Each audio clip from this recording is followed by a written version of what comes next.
Hai, apa kabar? Nabila di sini menyapa kamu di podcast Purple Butterfly. Ini adalah episode pertama dari podcast Purple Butterfly. Di podcast ini akan ada banyak perbincangan terkait dengan education dan campus life, lifestyle, mental health, relationship, dan banyak topik seru lainnya. Untuk itu, stay tune dan dengarkan terus setiap episodenya ya. Halo teman-teman semua. Nah, karena ini podcast episode pertama nih, kenalin aku Nabila yang nanti akan jadi host di podcast kita ini. Nah, dan di sini aku ada guest star nih teman-teman, yang tentunya guest star ini kita kayak keren banget gitu guest starnya teman-teman. Nah, mungkin bisa langsung perkenalan aja gitu ya, biar nggak penasaran. Aku 19 tahun, aku adalah mahasiswa Fakultas Kedokteran di Universitas Gadjah Mada. Wah, nih Mbak Rani sekarang kira-kira kesibukannya apa sih jadi apa ya mahasiswa kedokteran UGM gitu kan? Kesibukannya ya paling belajar, terus tugas, dan kemarin aku kebetulan habis ujian anatomi, jadi masih agak-agak sepaneng nih. Wah, kayak agak sibuk gitu ya, kayak ya karena ujian juga mungkin. Nah, oke. Dari profil sama perkenalannya aja kayak kayak keren banget gitu ya guest star kita kali ini. Nah, sesuai dengan judul nih, Mbak Rani di sini nanti akan ngejelasin gitu. Dan aku juga bakalan nanya-nanya sih tentang gimana sih sebenarnya gitu kehidupan jadi anak kedokteran. Nah, mungkin sebagai pembuka pertanyaannya ya, aku mau tahu dulu. Mbak Rani sekarang kira-kira udah semester berapa nih kuliahnya? Aku alhamdulillah sekarang udah semester 2. Wah, berarti kayak masih terbilang baru gitu ya. Tapi aku yakin sih, untuk waktu segitu pasti bakalan banyak banget hal yang mungkin bisa diceritain ke teman-teman lain gitu. Nah, mungkin dari pertanyaan pertama gitu ya. First impression nih, kira-kira waktu pertama kali jadi anak kedokteran tuh rasanya kayak gimana sih Mbak gitu? First impression ya, jujur kalau first impression aku campur aduk ya waktu itu, karena eh, waktu pertama kali kan vibes kedokteran itu berasa waktu kita ospek jurusan gitu kan ya. Waktu itu yang aku pikirin itu, wah ini keren banget gitu.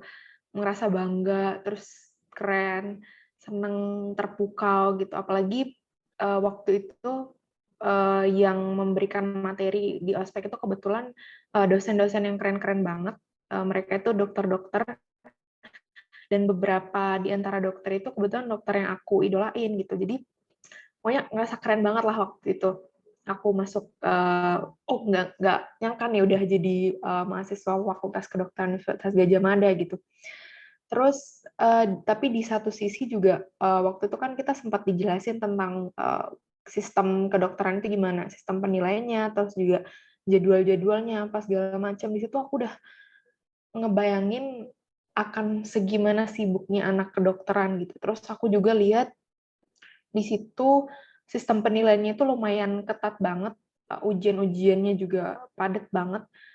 Jadi ada ketakutan tersendiri dan ada kekhawatiran tersendiri waktu pertama-tama kali masuk itu ya, bisa nggak sih ini survive gitu, bisa nggak sih ini lulus tepat waktu gitu, bisa nggak sih ini nilainya nanti cum laude dan lain sebagainya. Jadi banyak pikiran-pikiran negatif dan kekhawatiran-kekhawatiran yang sebenarnya mungkin semua dari kita ngerasain ya, tapi kadang kita ngerasa ini sendiri gitu, takut sendiri gitu. Mungkin gitu sih first impression-nya. Wah, oke. Berarti kayak campur aduk gitu ya, Mbak. Ada seneng, ada khawatir, ada deg-degannya gitu. Nah, mungkin nih pertanyaan kedua. Selama kan udah semester 2 nih, Mbak ya. Ada nggak sih culture shock gitu selama jadi anak kedokteran? Untuk culture shock sendiri, itu aku rasain pertama kali tentang masalah cara belajar dan juga jadwal belajar, karena kan emang kuliah itu sangat berbeda gitu, kalau aku anggap berbeda banget sama SMA gitu. Terlebih lagi saat ini kampusku itu, di angkatanku itu, dia pakai kurikulum baru.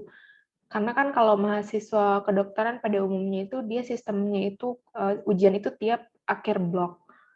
Yang dimana satu blok itu kan 6 minggu, berarti ujiannya itu cuma di akhir minggu atau di minggu ke-6 gitu, sama ujian praktik. Tapi kalau kita di kurikulum baru ini, kita ujiannya tiap 2 minggu sekali. Jadi satu blok itu kita bisa ujian 3-4 kalian lah gitu sama ujian praktikum.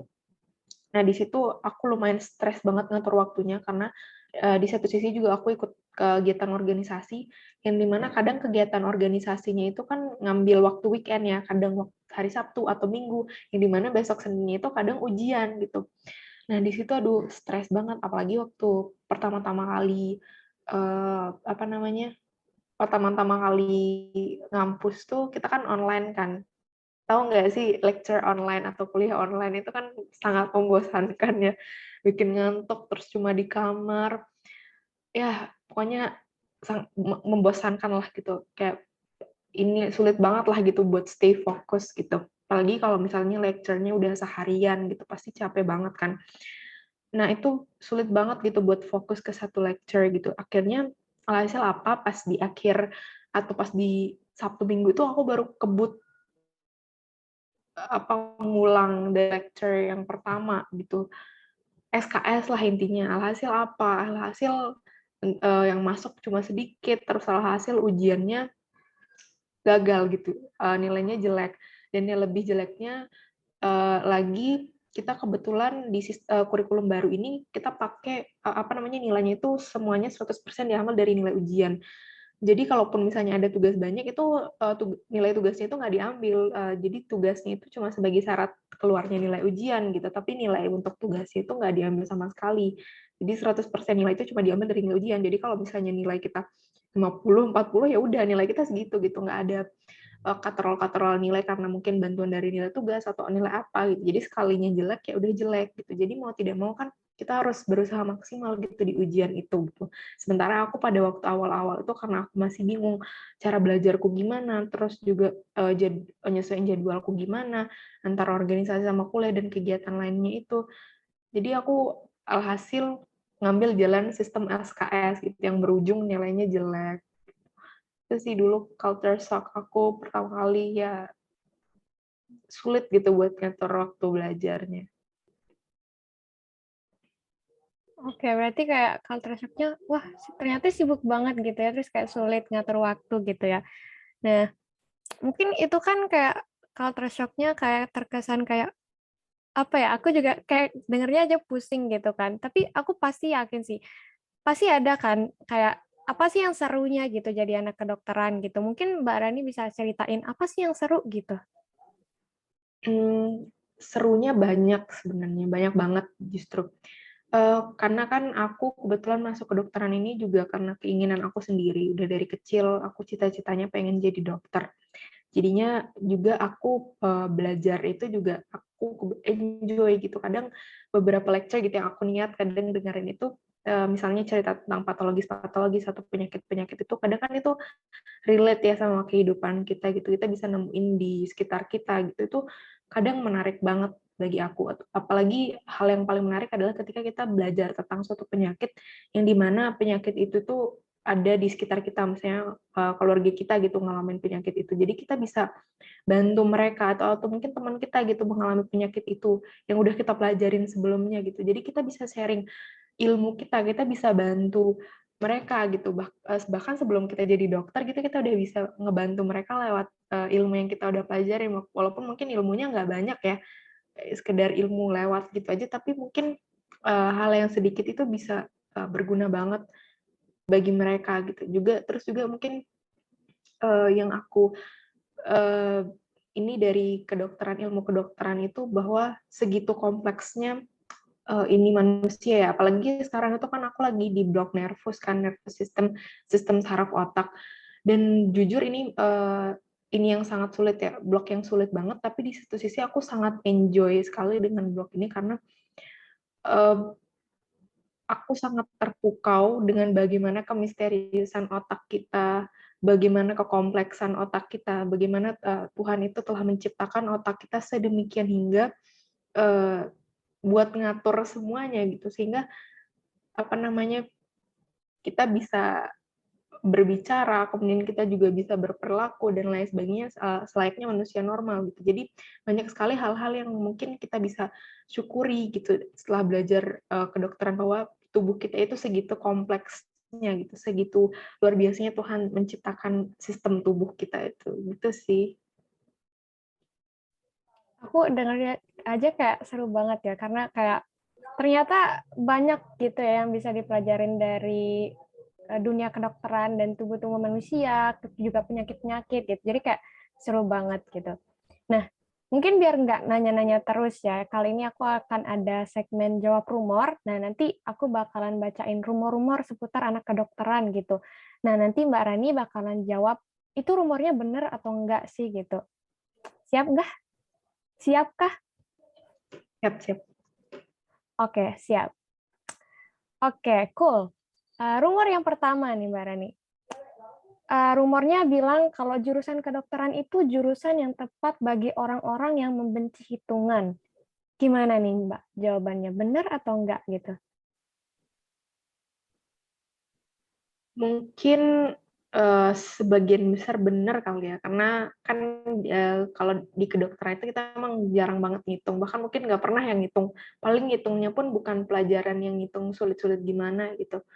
Jadi mungkin bagi orang-orang yang sukanya ngapal, suka biologi atau apa gitu, pasti mungkin larinya ke kedokteran. Tapi kebetulan aku sendiri, aku emang suka ngitung juga gitu, jadi sebagian besar benar, jadi nggak semuanya benci hitungan terus langsung lari ke kedokteran gitu. Jadi ya sebagian besar bener lah, aku nggak bisa bilang itu benar 100% gitu. Oke, berarti sebagian benar ya. Mungkin itu tuh kayak sesuai orangnya aja gimana nggak sih, Mbak? Ya benar-benar.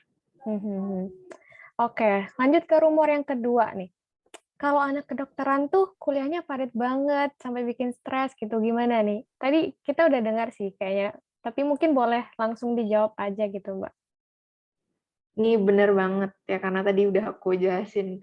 Apalagi kalau udah deket-deket ujian itu, aduh, terus apalagi tugas-tugasnya banyak, tugas tutorial ngerjain LO banyak, terus juga bisa sama kegiatan organisasi itu, aduh, parah, stres banget, kadang sampai nggak tidur atau begadang, itu udah hal yang sangat lumrah gitu bagi anak-anak mahasiswa kedokteran.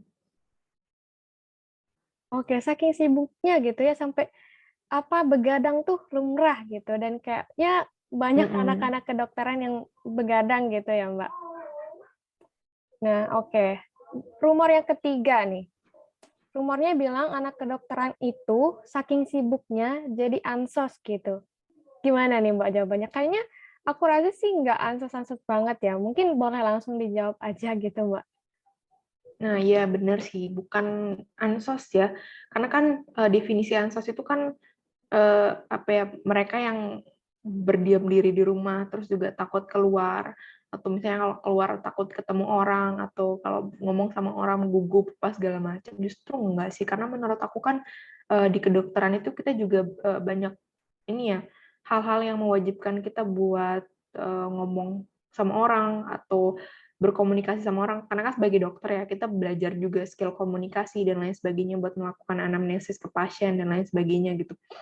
Terus juga kita di kedokteran itu kebetulan juga kita banyak kelompoknya gitu, tugas-tugas kelompoknya. Kita kebetulan ada kelompok tutorial gitu. Terus kita ada kegiatan tutorial yang dimana di situ kita membahas suatu kasus, eh, terus kita utarakan pendapat kita, sudut pandang kita, kalau ada pertanyaan diutarakan dan lain sebagainya gitu. Terus juga kan di kedokteran juga di kampus gitu kita ada kegiatan organisasi gitu yang dimana rata-rata kalau aku lihat teman-temanku itu pada gabung organisasi gitu, karena rugi banget kalau sebagai mahasiswa kita nggak gabung organisasi gitu, karena kan di organisasi itu juga kita belajar banyak hal, karena di organisasi itu bukan cuma buat nyibuk-nyibukin diri aja, tapi kan banyak sekali hal yang bisa kita pelajarin, gimana tanggung jawabnya, terus cara kerja dalam tim gimana, how to manage time, cara menghargai orang lain, terus juga belajar memahami karakter orang yang berbeda-beda juga, itu banyak gitu. Jadi kalau dibilang ansos itu nggak benar sih. Oke, justru kayak anak kedokteran tuh nggak ansos ya karena banyak kayak ilmu-ilmu yang berkaitan dengan komunikasi dan juga manusia gitu kan. Jadi kayak nggak mungkin lah sos banget gitu. Nah, oke. Next, ini kayaknya rumor terakhir sih. Kayak rumornya bilang anak kedokteran itu jarang hangout sama teman-temannya. Bener nggak gitu? Kalau ini ya bener, jarang hangout itu bener banget karena kayak yang aku bilang tadi, kadang waktu weekend kita kalau nggak dipakai buat belajar ujian, kadang itu bentrok sama waktu organisasi gitu. Jadi kadang kalau pengalaman aku pribadi sendiri ya, kadang waktu hangoutnya itu cuma bisa pas di akhir blok gitu, pas selesai ujian blok itu waktu itu benar-benar biasanya benar-benar plong gitu. Kadang juga organisasi ya paling kegiatannya 1-2 nggak gitu padat gitu. Jadi ya emang benar-benar jarang banget hangout. Tapi bukan berarti yang nggak pernah hangout sampai nggak bisa hangout atau gimana gitu. Tapi memang waktunya gitu terbatas, gitu. Nggak sebanyak dulu. Oke, berarti kayak hangoutnya jarang-jarang aja gitu ya. Tapi pasti mungkin hangoutnya pasti bakalan kayak bareng ini sih, kayak teman-teman yang lain tuh pasti bakalan seru kan. Soalnya kayak udah lama nggak ketemu, terus kalinya hangout itu pasti bakalan seru banget sih. Iya, bener banget. Jadi quality time-nya itu benar-benar kerasa gitu. Karena kan kita udah lama nggak ketemu, terus banyak hal yang kita belum omongin gitu. Jadi sekalinya ketemu, sekalinya ngomong itu waktunya itu berasa berharga banget gitu. Jadi seru. Iya. Oke, nah mungkin ini pertanyaan terakhir nih ya. Tadi itu kayaknya sebenarnya segmennya udah selesai sih tentang jawab rumor. Nah, ini mungkin kita langsung ke pertanyaan terakhir aja gitu. Mbak Rani kira-kira ada kesan dan pesan nggak sih? Mungkin buat orang-orang di luar sana gitu yang mungkin menstigmatisasi anak-anak jurusan kedokteran atau mungkin mungkin pesan dan kesan juga buat adik-adik camaba mungkin yang pengen masuk kedokteran gitu. Atau mungkin closing statement gitu ya dari konten kita kali ini. Mungkin silakan, Mbak. Oke, mungkin dari kesannya dulu ya, kesan aku sebagai mahasiswa kedokteran.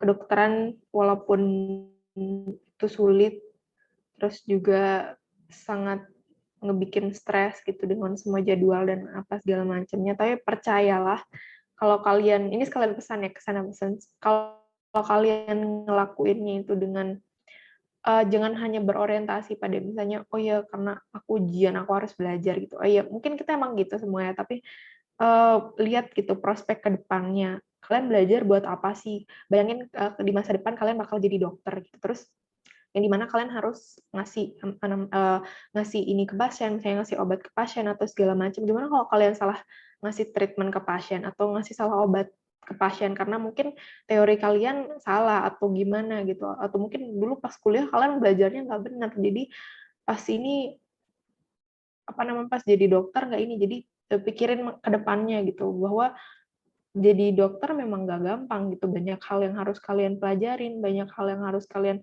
korbanin, karena itu juga sangat worth it gitu dengan nantinya kalian jadi dokter, karena memang jadi dokter itu bukan suatu pekerjaan yang mudah gitu, kita harus dihadapkan dengan uh, langsung dengan nyawa pasien gitu, bahkan di kedokteran juga kan ada kode etiknya tersendiri gitu, yang dimana hal-hal yang menyangkut tentang hidup pasien itu memang sebegitu berharganya gitu. Jadi buat kalian yang mungkin mau masuk kedokteran gitu, persiapkan diri dengan baik, belajar yang rajin, dan juga jangan lupa berdoa, terus juga disiplin, disiplin waktu dan disiplin, intinya semuanya harus disiplin lah. Oke, berarti harus disiplin nih buat teman-teman yang pengen masuk kedokteran ya. Nah, oke. Itu tadi ya, seru banget obrolan kita seputar kehidupan anak kedokteran gitu ya. Ternyata banyak banget yang beda gitu ya dari ekspektasi sama pandangan orang-orang di luaran gitu. Harapannya semoga obrolan kita kali ini mungkin bisa bermanfaat ya buat teman-teman yang nonton episode ini ya. Terima kasih juga mungkin buat Mbak Rani, makasih karena udah meluangkan waktunya buat jadi guest nih di podcast Purple Butterfly gitu. Semoga apa ya aku mendoakan gitu, sebagai host aku mendoakan semoga Mbak Rani bisa sehat terus di tengah kesibukannya, bisa sukses selalu gitu studinya, dan dilancarkan gitu ya segala aktivitasnya. Nah, oke teman-teman, thank you for enjoying this podcast. Don't forget to like, comment, and subscribe, and see you on another episode of Purple Butterfly.